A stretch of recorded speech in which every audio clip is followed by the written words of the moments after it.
如果让你说出你心目当中最神的那座雪山，你第一反应是什么山？可能很多小伙伴会脱口而出珠穆朗玛峰，对吧？海拔8000多米，傲视群山。但是2024年，当我骑着我的铁马追风奔驰在219国道的时候，旁边有一个像金字塔一样的山峰，远远的就吸引了我。走近之后呢，我更加的震撼，山脚下常年挤满了来自天南海北的转山者，不分四季不分地域，只为奔赴这座神山。而来到这里之前呢，就有很多人对我说，你呀，如果去到阿里，你一定要去冈仁波齐。对，这个山就是冈底斯山脉最高的山峰冈仁波齐。明明冈底斯山脉的主峰冈仁波齐只有6714米，连世界前10的高峰都排不进去，那为啥本教、印度教、耆那教、藏传佛教4大古老宗教都会把它奉为宇宙的中心呢？你还别说啊，冈仁波齐绝对是矮个里面的高个啊！珠穆朗玛峰要是来到冈仁波齐面前，都得拱手叫一声大哥。今年呢，恰逢是丙午火马年，12年一轮的冈仁波齐本命年，也是神山全年加持力最为殊胜的一年。无数的朝圣者奔向阿里转山，借助这个难得的时间窗口啊，今天啊，我们一次性扒透这座雪山隐藏的数千年的文明密码。看完这一期，你会彻底刷新对于亚洲上古文明的所有的固有认知。让人感觉到颠覆的是啊，几千公里以外的中亚、南亚的古文明，看似跟藏地毫无联系，但是最终的根脉全部都绕不开这座阿里雪山。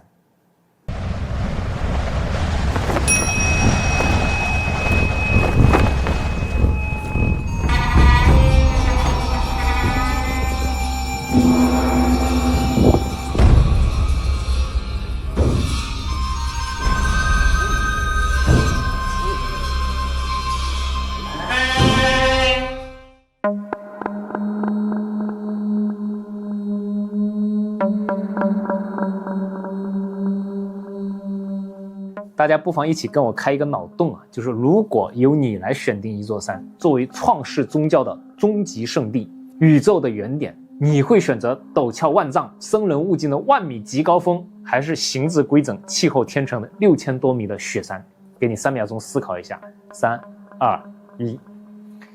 家里祖上有人开创过宗教的朋友啊，都会知道哈，古亚洲的所有的上古先民统一选择了后者，冈底斯山脉的冈仁波齐。这是为啥呢？带入到宗教创始人的视角，你就会发现，你来选择一座山作为你的神山，根本就不是看海拔高度，而是看3样东西：山形、水序、宇宙气场。珠穆朗玛峰陡峭凶险，终年冰封，无路可进，毫无章法，是让人敬畏的绝境雪山。而冈仁波齐不一样，它是天然规整的金字塔对称的山形，四面方正，顶天立地，视觉上它就是天然的宇宙中心。再加上它是亚洲的万水之源，什么恒河啊、雅鲁藏布江啊、印度河啊等多条文明的大河全部发源于此，山通水，水养文明，上古的先民一眼就认定这就是天地秩序最完美的具象化的体现。不过啊，以上还只是表层的原因啊，真正的让它碾压所有的雪山，独占4大宗教的源头，服侍整个中亚的终极底层逻辑，你看完了我这期视频你就明白了。这里先卖个关子。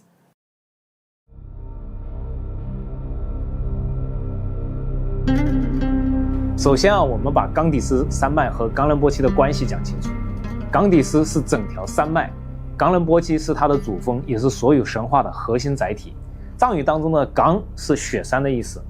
梵语的底斯为清凉，合在一起就是清凉胜雪。这个仁波齐呢是当地人的一个尊称，是珍宝的意思。所以呢，冈仁波齐直白翻译过来就是雪山宝贝的意思。很多人呢以为冈仁波齐啊只是藏传佛教的神山。我记得我去冈仁波齐转山的时候，是逆时针方向转山，跟大多数人转的方向都相反，甚至呢还有人跑过来纠正我说我的方向转错了。我当时就微微一笑，我跟他解释啊，我是按照本教的方向来转山，然后他瞬间就明白了。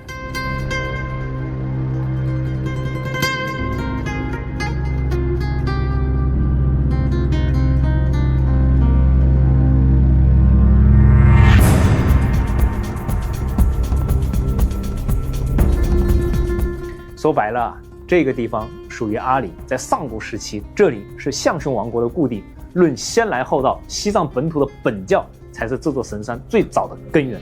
而这座神山的影响，非但影响本土的本教，还向周边进行辐射。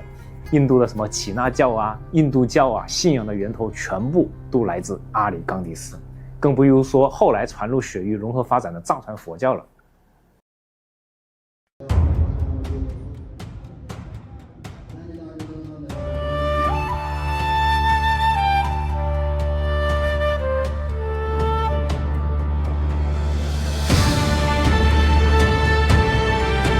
首先，我们来说雍中本教。作为根植雪域的本土本源的信仰，雍中本教是冈仁波齐千年文脉的起点。但凡了解古象雄文明的人都清楚，冈底斯从来不是单纯的自然风光网红景点，它是古象雄人的宇宙核心精神大本营。上古先民的世界观浪漫又通透啊！本教信奉经典的三界宇宙观，高空是神明的居所，中间的人间是众生烟火，地下是龙神秘境。而冈仁波齐是世间唯一完美契合三界格局的神山，山体深扎大地，连通地下龙神秘境，山腰横贯平原草原，承载人间万事万物，峰顶刺破云海苍穹，直通神明天界。在先民的眼中，这不是一座山啊，这是天然打通天地人三界的神圣通道。藏地流传千年的创世传说记载，本教的始祖神祇古吉芒盖曾经化作一束圣洁的白光降临冈底斯，又化身为雪域第一头神牦牛，由此开启了延绵数千年的牦牛图腾文化。如今我们看到的所有的藏地的牦牛纹饰出土的青铜牦牛文物，追根溯源，最初的图腾原点全都扎根在这座神山。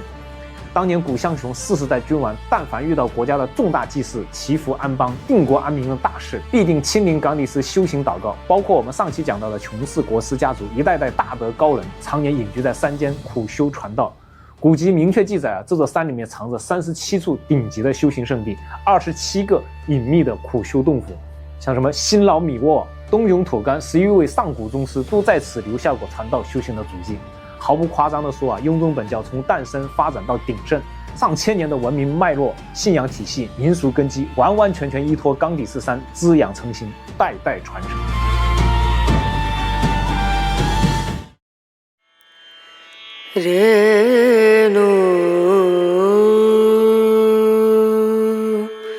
很多人万万都没想到，远在千里之外的印度教最高信仰的终极源头根本就不在印度本土，而是在中国西藏阿里的冈底斯。熟悉印度神话的朋友都会知道啊，湿婆是印度教的3大主神之首，执掌着毁灭与重生，是无数信徒心中至高无上的存在。所有的古老的吠陀经文都记载着同一个经典的故事，在上古时期啊，三界老东汪洋滋生滔天的剧毒，足以覆灭世间万物。在危难之际，湿婆挺身而出，独自吞噬所有的剧毒，以一己之力保全三界的生灵。但是这个剧毒毒药性猛烈，灼烧他的五脏俱焚，身心俱疲。寻遍世间啊，唯有北方的阿里冈底斯的皑皑冰雪、清凉圣境能够压制剧毒，抚平伤痛。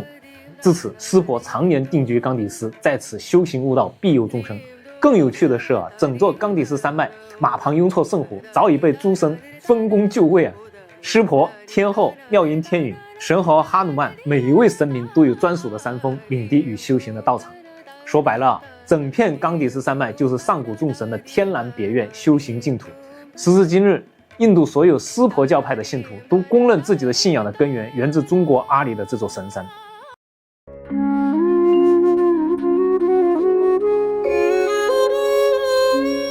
不只是印度教，以苦修不杀生、轮回因果为核心的耆那教，它的终极正道圣地同样扎根在冈底斯。我以前一直认为耆那教诞生于印度的内陆平原，但是翻查一些原始史料之后才发现真相完全不一样。耆那教这套影响南亚千年的核心教义根本不可能在温热平坦的平原成型。耆那教的始祖大雄为了求得终极的正道，圆满修行，千里北上，翻越雪山荒漠，最终抵达阿里的冈底斯，在山中降扎寺旁边的8层岩苦修数载，最终大彻大悟，创立了整套耆那教法门。后世的24代祖师、数万修行弟子代代恪守古训，不远千里跨越边境来到冈底斯闭关悟道，洗涤业障，圆满修行。哪怕到了今天印度、尼泊尔耆那教虔诚的信徒依旧年年组团奔赴阿里转山。在他们的心目当中，全世界唯有冈底斯是能洗清罪孽、求得善缘、悟道成真的唯一圣地。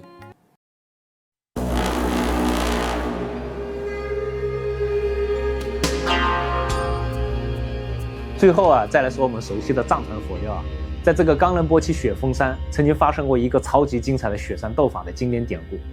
古时候的冈仁波齐是本教的核心圣地，千百年来都是本教修士修行传道的主场。在藏传佛教后弘期的时候，当时藏地的顶级大修行者米拉日巴为了圆满修行利益众生，特意来到冈仁波齐钻山闭关。但是这座神山啊，自古以来就属于本教。当地德高望重的本教大师那洛本琼看到外来的修行者占据神山修行，心里就不服气，于是呢，主动提出要和米拉日巴斗法，谁赢了谁就执掌这座冈仁波齐的道场。两个人呢就定下了赌约，以神山为擂台，比拼修为神通。传说两人比拼了整整7天7夜，比飞行，比入定，比掌控天地之力。最后米拉日巴凭借高深的修为胜出，那洛本琼心悦诚服。这个故事呢流传极广，也是很多人对于冈仁波齐佛本之身的唯一的印象。于是很多人就认为佛教靠着斗法打赢了本教，直接抢占，取代了本教在冈底斯的信仰，把本土的本教彻底挤走了。其实啊，真实的历史远远比输赢更温柔，也更有大智慧。当年莲花生入藏传法的时候，面对冈底斯根深蒂固的本土本教信仰，也没有完全打压，也没有抹杀，更没有打赢就赶尽杀绝。真正的顶级文明智慧啊，从来不是排他独占，而是兼容并蓄。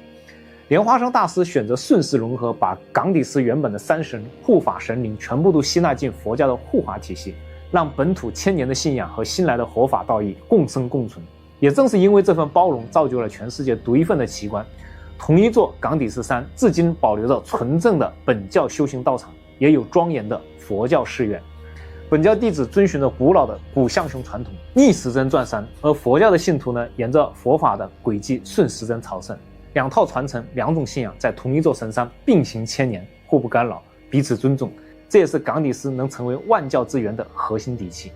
大家细品就会发现啊，4大信仰起源不同，教义不同，传承不同，地域相隔千里，看似毫无交集，却齐刷刷地认准阿里这座雪山，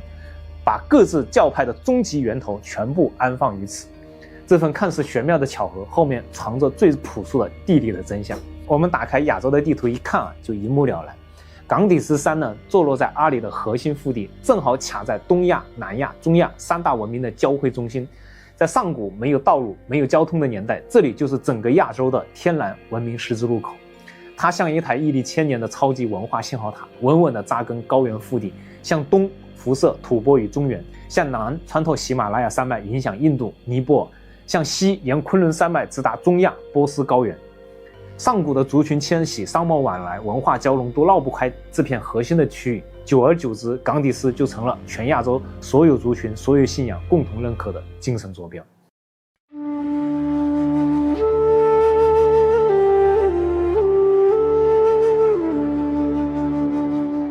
接下来啊，我要推翻一个全网通行的固化认知，也是绝大多数科普博主会搞错的历史常识。很多人呢想当然的认为啊，古代的中亚、南亚文明更先进，印度、波斯更是文化输出大国，青藏高原只是偏远的边疆，只能被动的吸收外来的文化。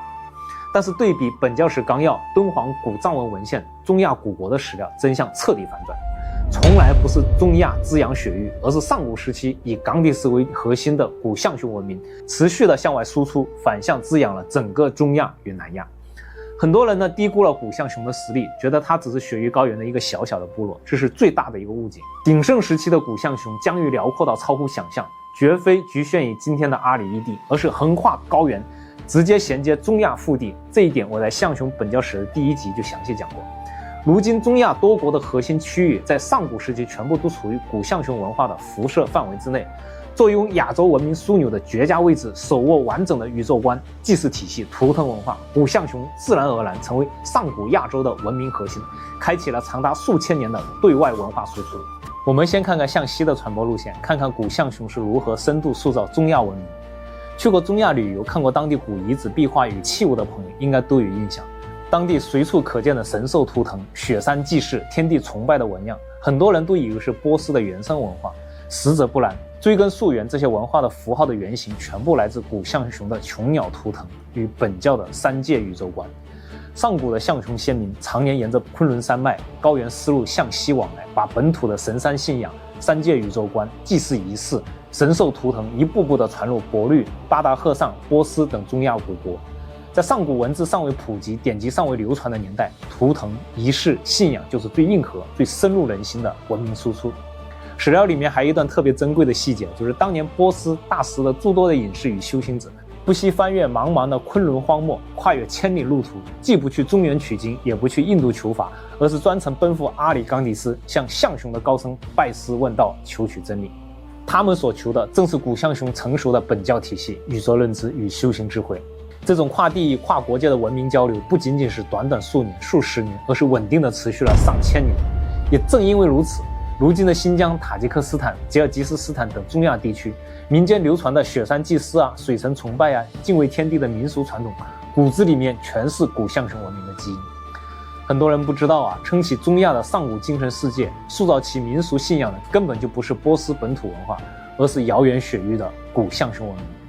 下面我们再来看向南的文明输出啊，这也是最颠覆大众认知的一段历史。我们前面讲到印度教的湿婆信仰、耆那教的苦修文化、轮回因果理念，绝大多数人都默认是印度本土原生的文化。但是史料清晰的佐证，平坦温热的平原环境根本孕育不出这套敬畏天地、苦修律己、生死通透的思想体系，它是高原独有的生存智慧与精神的产物。真实的传播链条非常的清晰，古象雄的文明在阿里成熟成型之后，逐步向南渗透到喜马拉雅山脉，将完整的宇宙观、苦修体系、善恶轮回思想平稳地传入到北印度平原。后来的婆罗门教、印度教、耆那教都是在这套高原文明的基础上不断演化迭代发展而来。学界早年一直存在一个误区，不少学者误认为本教借鉴了印度外道，但古籍当中的关键记载直接推翻这一定论，上古存在一个特殊的教派，名为印度本教。这个印度本教并非印度的原生宗教，而是古象雄僧人南下传教、落地生根、繁衍发展出来的分支教派。一句话说透真相啊，印度诸多的上古信仰是象雄文明的学生，而非老师。最后呢，是向东的文明传递。古象雄早早地影响了中原与吐蕃文明。很多人认为汉藏文化的交流始于唐朝，始于文成公主，其实远远更早。早在吐蕃王朝尚未崛起的上古时代，中原就已经和古象雄深度互通。史料记载啊，汉人的修行者拉当芒千里跋涉远赴阿里冈蒂斯，潜心修习古象雄本法，学成之后回中原传道。这是有文字记录以来最早的汉藏宗教文化交流，比唐代的交流早了上千年。而吐蕃初代的占卜聂次占卜之所以能够建立吐蕃早期的秩序，搭建雪域文明的框架，核心的原因也是因为远赴象雄，求取礼制教法与制度文化。吐蕃早期的礼制规范、祭祀体系、宇宙观念几乎全盘吸纳古象雄的文明精髓，才逐步搭建起来稳固的吐蕃文明的根基。毫不夸张地讲，没有古象雄文明，就没有成熟的吐蕃文明，更没有整片西南中亚的上古精神文明的版图。讲到这里啊，我们就会明白，冈底斯山只是文明的舞台与载体，正在延绵千年向外辐射的、滋养整片中亚南亚的核心力量，是扎根这片土地上的古象雄文明。一座雪山见证千年文明的流转，一个古国滋养整片亚洲的腹地，这就是藏地最被低估的，也最震撼的上古底气。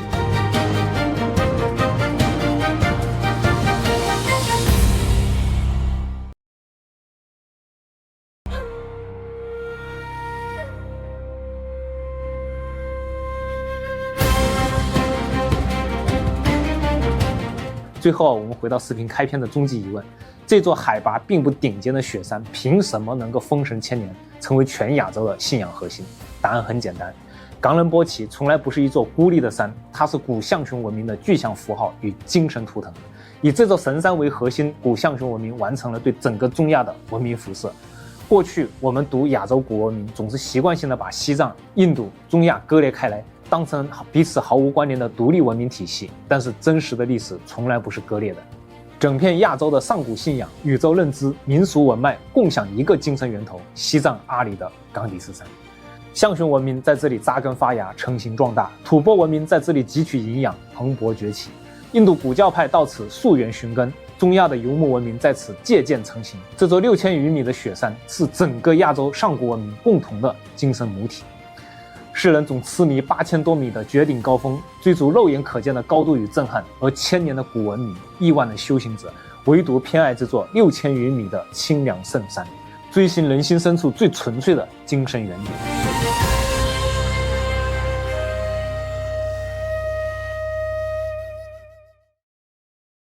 关于西藏的上古的历史，我以前真的是研究不多，对此也很不了解。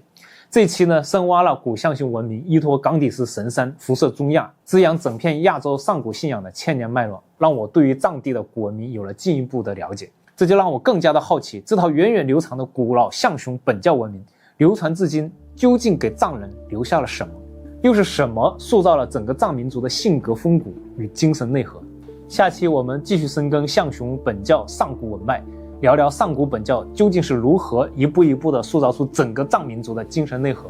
彻底解开藏地的民俗信仰、人文血性的终极源头。我是笑峰，以行走为证，以史料为基，关注我，洞察雪域智慧，解码藏地源流。那么我们下期节目再见。雪域之上，风刻下旧痕，千万条路往山外延伸，血脉滚烫，托举着星辰，一步一步踏碎了混沌。岩壁上的字，被风雪磨深，旧的篝火还在山坳里等，祖先的脚印叠着新的尘，每道沟壑都藏着旧的魂。雪域上的字，被风雪磨深，旧的篝火往山坳里等，祖先的脚印叠着新的尘，每道一步都藏着旧的魂。